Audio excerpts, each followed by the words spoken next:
road to success is brought to you by Equity Bank. Equity Bank, you are listening, caring partner. Unity is strength when there is teamwork and collaboration.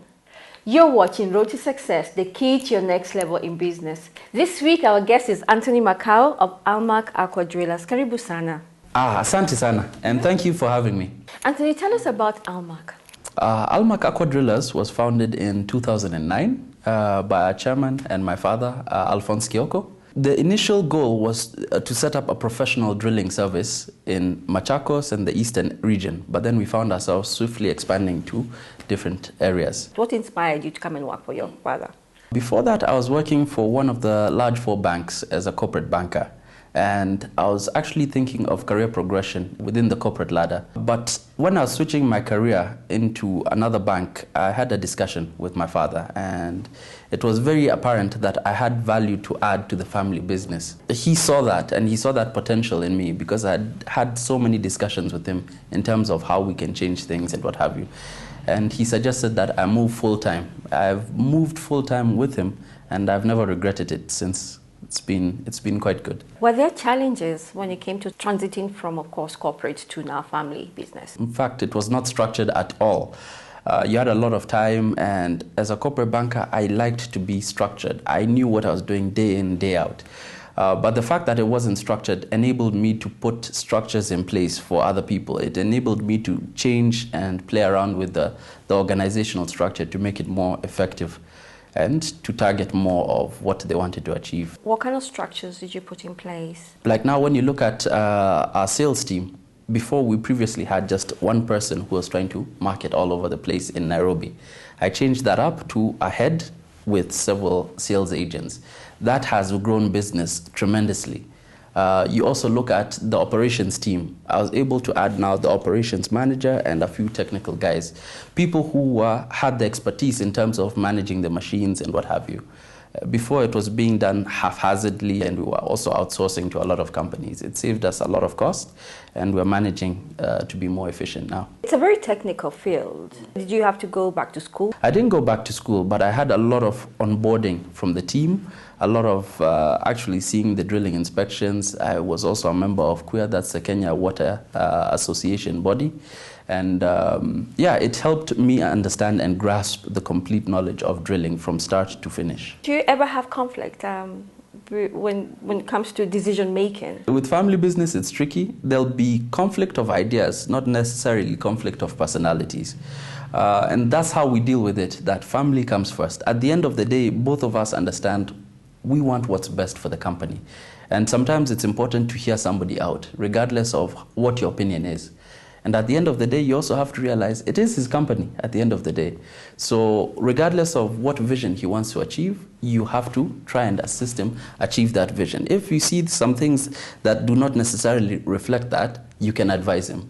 But then that is it. Tell us, what kind of products do you offer? We offer a lot in the drilling atmosphere. So we do air or compression drilling. We also do mud drilling. For diameters of 6-inch to 12-inch. We also do equipping of the boreholes, that's the pump installations and solar and pump installations. We also do piping and storage as well. We also do test pumping and water bowser services as well. Where have you sunk boreholes in the country? In the country, we've drilled a lot of places. From Meru, we've done Machakos, Makueni, Kitui. We've done some regions in coast. We've done Wajir. We've done quite a lot of different places, Mosiro and what have you as well. We've done ranging from corporate to government to individual. Each is different in terms of location and also in terms of the depth and the challenges that you encounter. Anthony, what does it take to have a company such as yours? With that, there's quite a significant amount of capital that's needed because the rigs are very intensive machines with the compressors and what have you as well. You have the rods that you're thinking about. You have also operational costs like the oil, the fuel that you need to use as well for the drilling machines. A machine, a rough estimate of a rig would cost around 30 million per rig. A test pumping unit would be around the 20 million range as well. So quite a significant amount of capital. Then you need the expertise in terms of the technical team. You need a water technician, you need experienced drillers, then of course you need the outfield team, which are the guys who carry the rods and what have you. Anthony, we want to talk about the process of sinking a borehole, but we'll do this after this break. All right, thank you. You're watching Road to Success, the key to your next level in business. Do not go away. We always fight for what we believe in. We fought to earn our freedom. We won the right to choose for ourselves and the chance to control our own destiny. We deserve even more freedom, choice, and control to manage our businesses, our money, and our lives with ease. To plan, save, and get loans for the goals and dreams we have, and stay in touch with those we love and those we relate with. Welcome to Equitel, where money transfer is free. A mobile banking offering where you save, get loans, transfer money, and pay bills. Making life easier. My phone, my bank. Karibu member. Pick your Equitel SIM card today at any Equity branch. To become a member, dial *247# and open an Equity account instantly. Hapo hapo.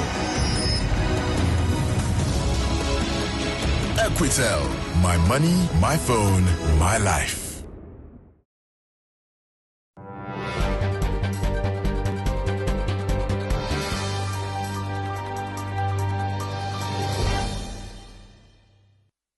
You're watching Road to Success, the key to your next level in business. This week, our guest is Anthony Macau of Almak Aqua Drilling. Thank you. What is the process of sinking a borehole? Basically, we have the hydrological survey where a hydrogeologist comes to the site or plot that you have. Now, what they do is they have a scanner and some equipment. Some of them use sonar. They basically go around the plot detecting aquifers. Now, these are water-lying bodies underneath the water table, basically, just identifying where water could be located in terms of depth and in terms of location. Now, with this information that they record on their devices, they write and publish a report to which they give back to the client. The client brings that report to us. With that, we're able to establish the depth, the type of geology that they're facing and what have you, and we're able to issue a quote. At the same time, we're able to apply to the WAMA offices. This is the Water Management Resources Authority. What they do is they regulate the amount of boreholes within a specific region. They ensure that boreholes are not too close to each other, they do not contaminate each other, and various other factors. Now, once they have assessed and analyzed the location, depth, and all these factors, they're able to give us an authority to drill. Once we receive an authority to drill, we're able to mobilize to the client site with one of our rigs and our support trucks. Now, what happens is, on site, we go as per the hydrogeologist's recommendation in terms of location, and we drill that location until we've reached the required depth. What would be some of the recommendations? The recommendation would just be basically in terms of, they'll tell you the geology. So you'll know how much fuel and what have you to use, what pressures and what have you. At the same time, it'll tell you where the aquifers are located, under which depth, and which depth you need to stop. Because you could find some boreholes have more than one aquifer. It could yield more volumes, or it could yield a reasonable amount of volumes. So we go with our compression. A lot of it is usually air drilling, where we use a lot of compressed air, and we use a hammer that has sharpened bits that grind away at the surface of the rock, and it takes out a lot of the dust through the air. From there, we're able to reach the required depth, and we hit the aquifers. Now, once the aquifer is hit, you'll see, of course, splurges of water and what have you coming out from the borehole. Now, with that, we have to case if we're lucky to find water. We case the borehole and we do a test pumping. We bring another unit called a test pumping unit, which pumps the water for 24 hours. Now, what the test pumping unit, it does through compression and what have you, it tells you the yield of the borehole. Now, the yield of the borehole allows you to also estimate It allows you to estimate the type of pump that will enter that borehole so that you are not using an oversized pump or you're not under a smaller pump that would struggle in such conditions. Also with test pumping, we also get samples. Now these water samples are sent to national laboratories where it's tested. Now once it's tested, results are brought back to tell you whether it's suitable for domestic or commercial use. And from there, we're able to hand over the site to the client after we've equipped it with the relevant pump. For some clients, they prefer to also have storage. So we do steel towers, or we can also do raised plastic towers as well, just so that they have storage. They can pump to the storage tanks, and then from there, they can use the water as necessary. Why are you so passionate about Almak? I'm passionate about Almak, because it's not only a family business, but it's something that inspires me because you think about the team and you think about the long-term vision that we're trying to achieve. We're trying to achieve a professional service, and everybody's mindset seems to be on board. We never take shortcuts, and even everybody from the outfield team knows how to do the job, and basically our core values translate down to our staff. And for me, it's something that's inspirational to have everybody aligned to one goal, one vision. It makes me happy and it makes me want to do more. Also, in terms of the consumer pays a lot for this, and water is life. On the company side of things, there's a lot of teamwork that's involved and a lot of camaraderie. So that also brings out an element of that passion in me. And what inspires that teamwork? The teamwork is just aligning everybody's goals and aims towards achieving what we set out to achieve. And the vision for the company is? It's to be the preferred borehole services provider in the whole of Kenya. And who do you target? Our target is very diverse. It's basically anybody and everybody who needs water. We've worked with a lot of corporates. We've worked also with government institutions, county governments, and also a lot of individuals.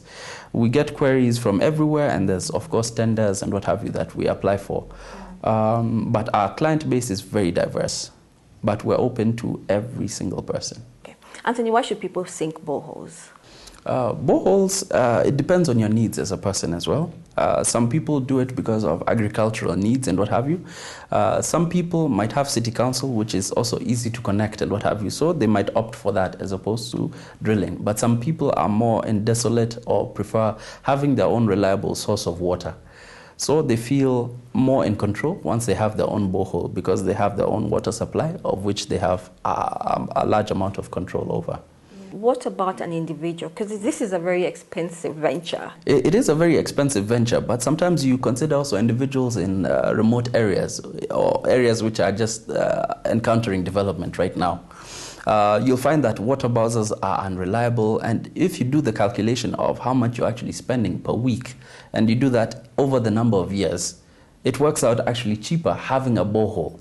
Another thing is, of course, some people choose to also sell the water in desolate or remote areas and what have you. We've had people who've had that just to have a water kiosk and then sell off, and then they of course have the bowsers distributing in those particular areas. As an individual, it's just more about reliable water supply. Apart from the challenges you shared with us earlier, what other challenges do you face as a company? The professionalism in the industry. You have some contractors who opt to give cheaper rates but take a lot of shortcuts. I've already mentioned some which they're not casing to the full depth, which leaves the client out at a loss. You have, of course, the hydrogeologists who are not proficient in reading their tools and instruments and what have you and give inaccurate readings. It leaves the consumer at a loss. And another thing, we have also briefcase companies that would give quotations and what have you, but not based on experience, not based on the actual situation. And because of that, you end up getting a lot of shoddy jobs being done. How do you market yourself? When I joined the company, we were doing more of direct marketing, more of the salespeople going directly to different people.